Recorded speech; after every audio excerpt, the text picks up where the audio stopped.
জোয়ানের দিদিমার ফিউনাল হচ্ছিল। জিয়াংয়ের মা দিদিমার ছবি দেখে আবেগপ্রবণ হয়ে পড়েন এবং বলেন যে ছবিটা কত সুন্দর। পুরনো ছবিগুলো দেখতে দেখতে তার মনে পড়ে যায় যে যখন তিনি কাজে ব্যস্ত থাকতেন তখন জোয়ানের দিদিমাই জিয়াংকে স্কুল থেকে নিয়ে আসতেন, তার দেখাশোনা করতেন এবং খাবার খাওয়াতেন। জিয়ানও বলে যে দিদিমা সবসময় সবার সাহায্য করতেন এবং সব প্রতিবেশীর খেয়াল রাখতেন। ঠিক তখনই আঙ্কেল ইউ, যার কাছ থেকে জোয়ান টাকা ধার নিয়েছিল, তার লোকজন নিয়ে সমবেদনা জানাতে চলে আসে। কিন্তু জোয়াং তাকে দেখে জিজ্ঞেস করে যে তুমি এখানে কি করছো? এইটা শুনে ইউর লোক লো রেগে যায় এবং জোয়ানকে অভদ্র বলতে শুরু করে। কিন্তু আঙ্কেল ইউ তাড়াতাড়ি লো এবং বাকি সবাইকে বাইরে পাঠিয়ে দেন। জোয়ানও জিয়াং এবং তার মাকে বিশ্রাম নিতে বলেন যে আমি এসব সামলিয়ে নিব। এরপর ইউ জোয়ানের সাথে একা কথা বলে এবং ভাড়া টেনশন না নিতে বলে। আমি লুকিয়ে বলে দিব, হয়তো আজকাল সেই ছেলেটা তোমাকে একটু বেশি বিরক্ত করছে, তাই না? তখন জোয়ান বলে যে সে আগে 3 মাসের ভাড়া অর্থাৎ 9,000 টাকা ব্যবস্থা করে লুকে দিয়ে দিয়েছে। এটা শুনে ইউ অবাক হয়ে যায় এবং তার উপর রাগ হয়। যাওয়ার সময় সে জোয়ানকে বলেছে কখনো সাহায্য দরকার হলেই তাকে ফোন করতে পারেন, কারণ যখন তার কিছু ছিল না তখন জোয়ানের দিদিমাই তার পাশে দাঁড়িয়েছিলেন। তাই সে কখনো তার কৃতজ্ঞতা বলতে পারবে না। তার চলে যাওয়ার পর সে অনেক লোকজন নিয়ে সেখানে পৌঁছে যায়, যারা দিদিমাকে শ্রদ্ধা জানায়। এইটা দেখে জোয়ান একটু আবেগপ্রবণ হয়ে পড়ে। তখন ম্যাং জোয়ানের কাছে আসে এবং তাকে একটা ভিডিও দেয়। জোয়ান জিজ্ঞেস করে এটা কি? তখন ম্যাং বলে শুধু দেখে নাও, তোমার সব বোঝা হয়ে যাবে। তাহলে এই লোকেরা সবার সামনে সে ভিডিও চালায় যেটা তারা দিদিমার মৃত্যুর আগে বিশেষ করে জোয়ানের জন্য রেকর্ড করেছিলেন। ভিডিও শুরুতে তিনি মজা করে জিজ্ঞেস করেন যে তিনি ক্যামেরায় কেমন লাগছেন। সবাই তার প্রশংসা করেন এবং দিদিমা হালকা ফুলকা মজা করতে থাকেন যাতে কেউ আবেগপ্রবণ না হয়। এরপর দিদিমা বলেন যে তিনি কখনো ভাবেননি যে জীবনের শেষ দিনগুলোতে তাকে ভিডিও রেকর্ড করতে হবে। তিনি সবাইকে কাঁদতে নিষেধ করেন এবং বলেন যে তিনি নিজের জীবনে অনেক কষ্ট দেখেছেন, অনেকবার পড়ে উঠেছেন, এমন কিছু ভুলও করেছেন, কিন্তু তবুও তিনি নিজের জীবন নিয়ে খুশি, এমন কোনো কিছু নিয়ে আফসোস নেই। কিন্তু তাদের সবচেয়ে বড় চিন্তা সবসময় জোয়ানকে নিয়েছিল। তার মতে জোয়ান খুবই সুন্দর, বুদ্ধিমান এবং সচ্চরিত্র মেয়ে, যে তার দেখাশোনার জন্য নিজের পুরো যৌবন এবং স্বপ্নগুলো পর্যন্ত উৎসর্গ করে দিয়েছে। দিদিমা বলেন যে জোয়ান যতই নিজের কষ্ট লুকানোর চেষ্টা করুক না কেন, তিনি সবসময় তার হৃদয়ের কথা বুঝতে পারতেন। তিনি জোয়ানকে বলেন যে তার চলে যাওয়ার পর সে দুঃখে নিজের জীবন নষ্ট না করে বরং তার মৃত্যুকে নিজের স্বাধীনতার শুরু হিসেবে ভাবুক। এখন থেকে কলেজে যাওয়া উচিত, নিজের স্বপ্নগুলো পূরণ করা উচিত এবং সে সবকিছু করা উচিত যা সে তার জন্য করতে পারেনি। জীবন শুধু একবারই পাওয়া যায়, তাই তার একটি মুহূর্ত নষ্ট করা উচিত নয়। নিজের ইচ্ছে মতো বাঁচা উচিত এবং নিজের সুখের জন্য সিদ্ধান্ত নেওয়া উচিত। সাথে বলেন যে তিনি তাকে ছেড়ে কোথাও যাচ্ছেন না। যদিও তিনি এই পৃথিবীতে না থাকেন, তবুও সবসময় আকাশ থেকে তার খেয়াল রাখবেন এবং প্রতিদিন তার সাথে থাকবেন। এইটা শুনতেই সেখানে উপস্থিত সবাই আবেগপ্রবণ হয়ে পড়েন এবং জোয়ানও নিজের চোখের জল আটকে রাখতে পারে না। সব শেষ হওয়ার পর জোয়ান বাড়ি ফিরছিল, সেও তার সাথে ছিল। জোয়ান বলে যে সে এখন একা থাকতে চায়। তখন শিয়ার কাছে গুয়াংয়ের মেসেজ আসে, তাই তাকে চলে যেতে হয়। জোয়ানের সাথে জিয়াং থেকে যায়। শিয়াও গুয়াংয়ের কাছে পৌঁছালেই সে নিজের বিয়ে এবং শিয়ার বিদেশ যাওয়ার প্রস্তুতি করছিল। সে বলেছে যত তাড়াতাড়ি সেও বিদেশে পৌঁছাবে জোয়ানের অ্যাকাউন্টে টাকা ট্রান্সফার করে দেওয়া হবে, যাতে দিদিমার কিডনি ট্রান্সপ্লান্ট হতে পারে। তার তো কোনো ধারণাই ছিল না যে দিদিমা আর নেই। কিন্তু তখনই শিয়ার মেজাজ গরম হয়ে যায়। সে তাকে বলে যে দিদিমা মারা গেছেন। এটা শুনে সে আবার নাটক শুরু করে দেয় যে এমন কিভাবে হলো, জোয়ান ঠিক আছে তো, আমার ফিউনাল যাওয়া উচিত। সেও বলে দরকার নেই, ফিউনাল আগে শেষ হয়ে গেছে। গুয়াং বলে আমি জানি তুমি আমাকে ঘৃণা করো, কিন্তু আমিও একজন মানুষ। কিন্তু সেও সেখান থেকে চলে যায়। এখন গুয়াংয়ের টেনশন হয়, কোথাও সেও বিদেশ যেতে না মানা করেন এবং তার প্ল্যান নষ্ট না হয়ে যায়। এইদিকে জিয়ান জোয়ানের জন্য খুব চিন্তিত হয়ে পড়েন। সে তার মাকে বলেছে কেন আমরা জোয়ানকে এখানে নিয়ে আসি না, কিন্তু তার মা বলেন তুমি চিন্তা করো না, সে নিজের খেয়াল রাখতে পারবে। পরের দিন জোয়ানের অবস্থা বেশ খারাপ হয়। সে গ্যাসের উপর গরম পানি বসিয়ে কাজ করতে শুরু করে, কিন্তু কাজ করতে করতে সে অজ্ঞান হয়ে যায়। তখন গরম পানি গ্যাসের উপর পড়ে যাওয়ায় গ্যাস বন্ধ হয়ে যায়। পুরো বাড়িতে গ্যাসের গন্ধ ছড়িয়ে পড়ে। তখন সেও নুডলস নিয়ে তার বাড়িতে পৌঁছায়, কিন্তু ভিতর থেকে কোনো সাড়া আসে না। তখন তার ভিতর থেকে গ্যাসের গন্ধ আসে। সে জোরে জোরে জোয়ানের নাম চিৎকার করেন, কিন্তু সে দরজা খুলে না। তারপর কোনো মতে সেও জানালা ভেঙে ভিতরে ঢুকে গ্যাস বন্ধ করে এবং জোয়ানকে তাড়াতাড়ি হাসপাতালে নিয়ে যায়। হাসপাতালে ডাক্তার বলেন যে যদি আরেকটু দেরি হতো তাহলে জোয়ানের অনেক ক্ষতি হতো। ভালো কথা এই যে ডাক্তাররা সময় মতো তার প্রাণ বাঁচিয়ে দেন এবং এখন সে বিপদমুক্ত। কিন্তু এসব শুনে সেও বেশ চিন্তা হতে থাকে। জোয়ানের জ্ঞান ফিরলে সেও তার কাছে আসে যে তুমি ঠিক আছো তো। জোয়ান তাকে বলে যে সে কিছুই জেনে শুনে করেনি, সে আত্মহত্যা করতে চায়নি, বরং সে এতটাই ক্লান্ত হয়ে পড়েছিল যে সবকিছু সামলাতে পারছিল না। সেও বলে আমি জানি সে দিদিমাকে হারানোর পর ভিতর থেকে পুরোপুরি ভেঙে পড়েছিল। জোয়ানের বলার পরেও সেও তাকে একা ছাড়ে না, বরং তার সাথেই থেকে যায়। পরের দিন হাসপাতালে তার মেজাজ ঠিক করার জন্য ম্যাং এবং ফাং এসে তার সাথে মজা করেন। তাদের সিলি জোকস এত খারাপ ছিল যে জুয়ান ঘুমিয়ে পড়েন। কিছুক্ষণ পর ডাক্তার জুয়ানকে ডিসচার্জ করে দেন, কিন্তু জুয়ান হাসপাতাল ছেড়ে যেতে চায় না। সে বলে যে এখানে সে নিরাপদ বোধ করেন এবং তার বাড়ি যাওয়ার সাহস নেই। সেও তাকে খাওয়ানোর চেষ্টা করেন, কিন্তু জুয়ান কিছুই খেতে অস্বীকার করেন, এমন শুধু ঘুমাতে চাই। রাতে জিয়াং তাকে দেখতে আসেন। সে শিয়ার কাছে ক্ষমা চাই যে আমি তোমাকে বলেছিলাম আমি জুয়ানের খেয়াল রাখবো, কিন্তু আমি রাখতে পারিনি। সেও বলে তোমার আমার কাছে নয়, জুয়ানের কাছে ক্ষমা চাওয়া উচিত। পরের দিন জুয়ান ঘুম থেকে উঠে। সেও পর্দা খুলে দেন, কিন্তু জুয়ান বলে সেটা বন্ধ করে দাও। শিয়াও তাকে বলে আমি ডিসচার্জের প্রক্রিয়া সম্পূর্ণ করে ফেলেছি, কিন্তু জুয়ান আরো কয়েকদিন এখানে থাকতে বলেন। শিয়াও বলে তুমি হাসপাতালে কেন থাকবে, চলো বাড়ি যাই। জুয়ান বলে আমার এখানেই ভালো লাগছে। শিয়াও তাকে পানি দেন, কিন্তু জুয়ান অস্বীকার করেন যে আমার দরকার নেই, আমি এখানে ঘুমাবো। সেও বুঝতে পারে যে সে নিজের দুঃখ থেকে পালাচ্ছে, না কিছু খাচ্ছে না কোথাও বাইরে যাচ্ছে, শুধু ঘুমিয়ে থাকছে। তাই সে জোর করে তাকে বাইরের রুটে নিয়ে যাওয়ার চেষ্টা করেন, কিন্তু জুয়ান রেগে তাকে বলে যে তাকে একা ছেড়ে দাও। সেও তাকে বুঝে যে দিদিমা কখনো চাননি যে জুয়ান এভাবে জীবনের কাছে হার মেনে নিন, এভাবে থাকেন। জুয়ান বলে তাহলে তুমি কি চাও, আমি কি করব? কাঁদতে কাঁদতে সে নিজের হৃদয় সব কষ্ট বাইরে বের করে দেন। সে বলে যে সবাই তাকে শক্ত থাকতে এবং হাসতে বলছে, কিন্তু ভিতর থেকে সে পুরোপুরি ভেঙে পড়েছে। আগে তার বাবা চলে গেছেন এবং এখন তার দিদিমাও তাকে ছেড়ে চলে গেছেন। আমি মাত্র 18 বছরের, আমি আর এই খুশি আর শক্ত থাকার নাটক করতে পারছি না, আমার দ্বারা আর হচ্ছে না। এটা শুনতে শিয়ার মনে হয় যে জুয়ান কত বড় কষ্ট একা সহ্য করছে। তার রাগ তাড়াতাড়ি চলে যায়। সে জুয়ানকে জড়িয়ে ধরে এবং ক্ষমা চেতে চেতে বলে যে তাকে এভাবে জোর করা উচিত হয়নি। তারপর সেও তাকে নিজের বাড়িতে নিয়ে আসে এমন জড়িয়ে ধরে বিছানায় শুইয়ে দেন, সাথে নিজের ঘরের বাইরের সোফায় শুই, যাতে জুয়ানের কোনো কিছু দরকার হলে সে তাড়াতাড়ি তার কাছে পৌঁছাতে পারেন। পরের সকালে শিয়াও জুয়ানের পুরো খেয়াল রাখেন। বাইরে ভারী বৃষ্টি উঠছিল, তাই দুজন বাড়িতেই থাকেন এবং একসঙ্গে খাবার অর্ডার করেন। শিয়াও লাগাতার জুয়ানের মনোযোগ অন্যদিকে ঘুরিয়ে দেওয়ার চেষ্টা করেন, যাতে সে নিজের দুঃখে আর ডুবে না যায়। সেও বলে যে যখন তার মায়ের মৃত্যু হয়েছিল তখন সেও পুরোপুরি একা হয়ে গিয়েছিল, এমন সেও এই কষ্ট অনুভব করেছিল যা আজ জুয়ান করছে। এটা শুনে জুয়ানের প্রথমবার মনে হয় যে কেউ তার কষ্টকে সত্যিকারেই বুঝতে পারেন। তারপর জুয়ান জিজ্ঞেস করে যে এই কষ্ট কি কখনো কমবে, কারণ তার শুধু দিদিমাকে ফিরে পেতে চাই। এটা শুনে সেও খুব সুন্দর কথা বলেন। সে বোঝায় যে দিদিমা সত্যিকারে চলে যাননি, তিনি শুধু এই পৃথিবীর বন্ধন থেকে মুক্ত হয়েছেন এবং এখন পুরো বিশ্বের অংশ হয়ে গেছেন।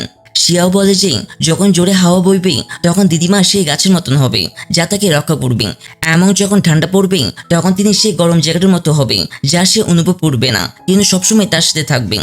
তার মতে দিদিমা শুধু নিজের ভূমিকা বদলেছেন, কিন্তু তিনি জোয়ানকে কখনো ছেড়ে যাননি। পরের দিন দুজন বাইরে বের হয়। জুয়ান একটা স্মৃতি শেয়ার করেন যে ছোটবেলায় সে প্রতিদিন জন্মদিনে একটা ইচ্ছে লিখে বালিশের নিচে রেখে দিত।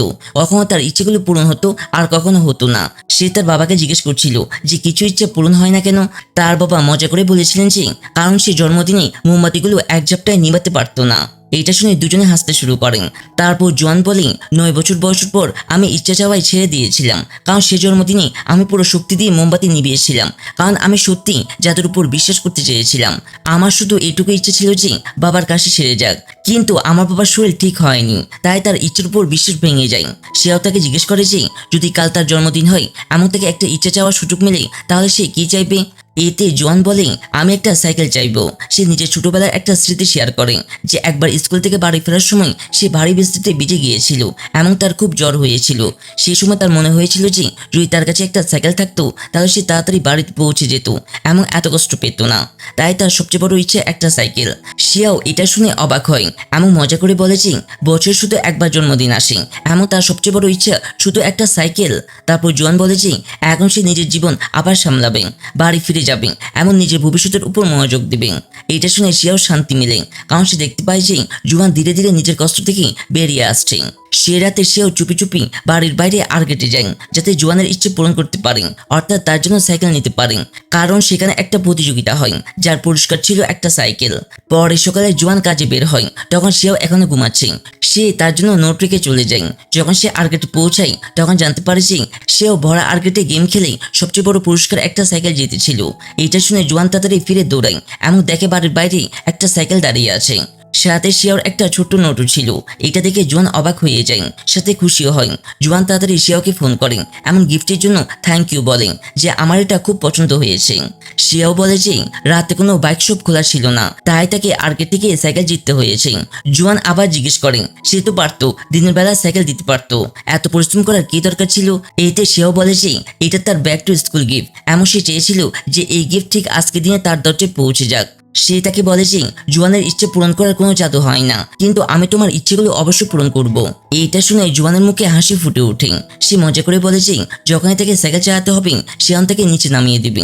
এতে সেও মজা করে উত্তর দিয়ে যে দরকার পড়লে সাইকেল শো তোমাকেও তুলে নিয়ে যাব। অন্যদিকে ইও জানতে পারে যে লুর লোক জোয়ানের ভাড়ার টাকায় কারচুপি করছিল। যখন ইও তার কাছে জিজ্ঞেস করে তখন সে ভয়ে সত্যি বলে দেন।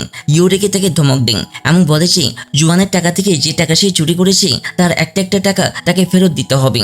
লু বারবার ক্ষমা চাই এবং প্রতিশ্রুতি দিয়েছে তার আর কখনো ভুল হবে না। রাতে জোয়ানের ঘুম আসছিল না, তাই সে শিয়াওকে ফোন করেন। দুইজন অনেক রাত পর্যন্ত কথা বলেন। শিয়াও বলে যে সে ড্রয়িং আঁকছে আর জোয়ান বলে যে তার শীতের অপেক্ষা করছে, কারণ সে তুষার দেখতে চায়। যখন জোয়ান জিজ্ঞেস করে যে সেও কখনো তুষার দেখেছে কি, তখন সে বলে যে সেও কখনো তুষার দেখেনি। তখন দুজন একসাথে সিদ্ধান্ত নেয় যে বছর শেষে তুষার দেখতে যাবেন। এইটা শুনতে শুনতে জোয়ানের ঘুম চলে আসে এবং সে ফোনেই ঘুমিয়ে পড়ে। এদিকে সেও এখনো জোয়ানের পেন্টিং এঁকেছিল। সকাল হয়ে যায় কিন্তু সেও কল কাটে না। সে জোয়ানের জন্য নুডলস নিতে রেস্টুরেন্টে পৌঁছায়। তখন জোয়ান জেগে ওঠে, দুজন কথা বলে। কিন্তু এই সময় জোয়ানের বাড়িতে লু এবং তার লোকজন ঢুকে পড়ে। সেও কলে শুনে ফেলে। সে তাড়াতাড়ি সেখান থেকে ছুটে যায়। লু রেগে জোয়ানের উপর অভিযোগ করে যে সে তার বস ইউর কাছে তার নালিশ করেছে। তারপর সে তার লোকজনকে বাড়িতে ভাঙচুর করার অর্ডার দেন। জোয়ান তাদেরকে থামানোর চেষ্টা করেন এবং পুলিশকে ফোন করেন, কিন্তু লু তার একটা কথাও শুনে না। তখন লুর লোকজন বাড়ির জিনিসপত্র ভাঙতে শুরু করে এবং মজা করে জিজ্ঞেস করে যে বাড়িতে সবচেয়ে দামি জিনিস কি। শেষে তারা জোয়ানের দিকে ইশারা করেন, বলে যে হয়তো সবচেয়ে মূল্যবান জিনিসটাও সে নিজেই। জোয়ান খুব খারাপভাবে ফেসে যায়, এমন কোনো রাস্তা দেখতে পায় না। কিন্তু তখনই সেও সেখানে পৌঁছে যায়। সেওকে দেখতেই লুর রাগ আরো বেড়ে যায়। দুজনের মধ্যে লড়াই শুরু হয়ে যায়। এর মধ্যে পুলিশও সেখানে পৌঁছে যায়। পুলিশকে দেখতে লু আবার নিজেকে সাফাই দিতে শুরু করেন, বলে যে এবার সে পুরোপুরি নির্দোষ। কিন্তু পুলিশ তার কথা মানে না, এমন তাকে তাড়াতাড়ি গ্রেফতার করে নিয়ে যায়। পুলিশ জোয়ান এবং সেও দুজনের স্টেটমেন্ট নেওয়ার জন্য পুলিশ স্টেশনে নিয়ে যায়। সেখানে অফিসার তাদের জিজ্ঞেস করে দুজনের কি সম্পর্ক, তাহলে তারা শুধু বন্ধু বলেন। স্টেটমেন্টের পর সেও জোয়ানকে বলে যে লুর উপর বাড়িতে ঢোকা, ভাঙচুর করা এবং হুমকি দেওয়ার মতো অনেক অভিযোগ লাগবে। এই কারণে সে অনেকদিন জেলে থাকবে এবং তাকে আর বিরক্ত করতে পারবে না। এটা শুনে জোয়ানের শান্তি মেলে। তখন জোয়ান দেখে যে লড়াইয়ের সময় সে আর আঘাত লেগেছে। সে তাকে বলে যে সে তার জন্য বারবার হিরো হওয়ার চেষ্টা না করুক, যদি তার কিছু হয়ে যায় তাহলে। কিন্তু সেও সবসময় মতো হেসে বলে যে সে পুরোপুরি ঠিক আছে, এমন তার চিন্তা করার দরকার নেই। শেষে সে প্রতিশ্রুতি দেয় যে না ভেবেচিন্তে লড়াই জড়াবে না। কিছুক্ষণ পর ইউ লোক জোয়ানকে তার বসের সাথে দেখা করতে ডাকেন। ইউ তাকে সম্মানের সাথে বসায় এবং বলে যে লু তার কাজে শিক্ষা পেয়ে গেছে। সাথে সে জোয়ানের দেওয়ার টাকার কিছু অংশ তার সুদের সাথে অ্যাডজাস্ট করে দেন। তখন জোয়ান বলে যে সে নিজের দিদিমার বন্ধক রাখা বাড়ি ফিট পেতে চায়, তাই সে 1,50,000 টাকা কার্ড ইউকে দেন এবং বলে যে মেডিকেল এবং ফিউনারেল খরচের পর তার কাছে শুধু এইটুকু টাকা বেঁচে আছে। ইউ পুরো হিসাব চেক করেন এবং বলে যে বাড়িতে আগে 5 লাখ টাকা মর্গেজ ছিল, বছর পর বছর অনেক টাকা জমা হয়েছে এবং লুট চুরিও বিয়োগ করা হয়েছে, কিন্তু তবুও বাড়ি ছাড়ার জন্য এখনো 50,000 টাকার ঘাটতি আছে। এটা শুনে জোয়ানের মুখ শুকিয়ে যায়। সে ইউকে জিজ্ঞেস করে যে তাকে কি আরেকটু সময় দেওয়া যাবে, কিন্তু ইউ স্পষ্ট বলে দিয়ে যে ব্যবসার নিয়ম সবার জন্য একই। যদি সে একজন মানুষের জন্য ব্যতিক্রম করে তাহলে ব্যবসা চালানো কঠিন হয়ে যাবে। এটা শুনে জোয়ান চিন্তিত হয়ে পড়ে, কারণ তার কাছে এখন আর টাকা নেই। কিন্তু তখনই সেও এগিয়ে এসে নিজেই 50,000 টাকা পরিশোধ করে। জোয়ান আপত্তি করে, কিন্তু সে বলে যে তুমি এটা লোন ভেবে নাও এবং যখন পারো আরাম করে টাকা ফেরত দিও। ইউ টাকা গ্রহণ করে এবং শেষ পর্যন্ত জোয়ানকে তার দিদিমার বাড়ির কাগজপত্র এবং রসিদ দিয়ে দেন। এত বছর পর জোয়ানের বাড়ি ফিরে পায় এমন তার সব ঋণ শেষ হয়ে যায়। যখন এই লোকেরা বাইরে বেরোচ্ছিল জোয়ান সেওকে বলে যে আমি তাড়াতাড়ি তোমার টাকা দিয়ে দিব। তখন সেও মজা করে বলে যে টাকা ফেরত দিতে দেরি হলে সে 50 বছর অপেক্ষা করবে এবং প্রতি 10 বছর পর পর পেমেন্ট নেবে। এটা শুনে জোয়ান হেসে দেন। কিন্তু এই খুশির মাঝে শিওর কাছে একটা ফোন কল আসে। সে জানতে পারে যে তার দাদা যে হাসপাতালে ভর্তি হয়েছেন। এইটা শুনতে সে তাড়াতাড়ি সেখানে যাওয়ার জন্য বেরিয়ে পড়েন। হাসপাতালে পৌঁছে জানা যায় যে দাদাজি পুরোপুরি ঠিক আছেন, এমন তার শরীর ততটা খারাপ নয় যতটা ফোনে বলা হয়েছিল। দাদাজি মজা করে শিয়াকে বলেন যে সে দাদার সাথে দেখা করতে আসে শুধু যখন কোনো বড় সমস্যা হয়। কিন্তু তাড়াতাড়ি পরিবেশ পাল্টে যায়।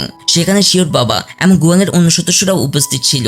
দাদাজি তাদের দিকে ইশারা করে বলেন যে হয়তো কিছু লোক তার মৃত্যুর অপেক্ষা করছে যাতে পরিবারের ক্ষমতা এমন সম্পত্তির উপর নিয়ন্ত্রণ পেতে পারেন। শিওর বাবা তাড়াতাড়ি সাফাই দেন এবং বলেন যে তারা সবাই শুধু দাদাদের চিন্তায় হাসপাতালে এসেছেন। সাথে বলেন তারা যে একদম টেনশন নিয়েন না, তারা কোম্পানি সামলে নেবেন, এমন সবকিছু নিয়ন্ত্রণে রাখবেন। কিন্তু কথায় কথায় শিয়ান তার উপর মন্তব্য করতে শুরু করেন যে ভালো নাটক করতে পারো তোমরা। গুয়াং বলে কোন নাটক করছি আমরা। তারপর গুয়াং জুয়ানের সাথে কথা বলছিল।